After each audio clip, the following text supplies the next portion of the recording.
Nous avons nous-mêmes élaboré un avant-texte de loi qui a été remis au Premier ministre, remis également au garde des Sceaux, ministre de la Justice, qui sont tous très favorables pour que cette loi soit adoptée. Et donc, nous allons engager le plaidoyer avec le nouveau Parlement, la nouvelle législature, pour que, évidemment, avant la fin du premier trimestre 2025, on puisse avoir cette loi.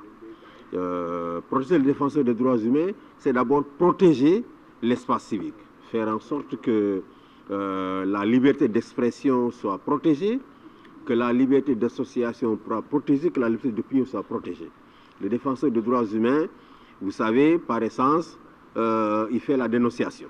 Il fait la dénonciation et lorsque vous dénoncez, vous êtes évidemment sur le risque de tomber sur des infractions, hein, n'est-ce pas, qui payent sur ces libertés-là. En l'occurrence, la diffusion de fausses nouvelles, la diffamation, les insultes publiques.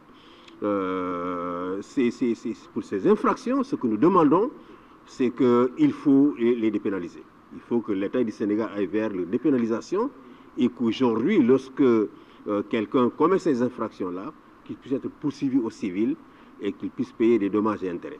De la même manière, pour les fausses nouvelles, nous estimons que lorsqu'une fausse nouvelle ne trouve pas l'ordre public, on ne devrait pas inquiéter, évidemment, la personne qui commet ces infractions-là. C'est extrêmement important, nous l'avons dit dans le rapport. L'actuel président de la République, M. Bassirou Diomaye Faye, a quand même fait près d'1 an en prison, simplement pour avoir critiqué des magistrats. Et l'actuel Premier ministre a été empêché de se présenter à l'élection présidentielle parce que, évidemment, il a été condamné pour 3 mois de prison avec sursis, n'est-ce pas, pour diffamation.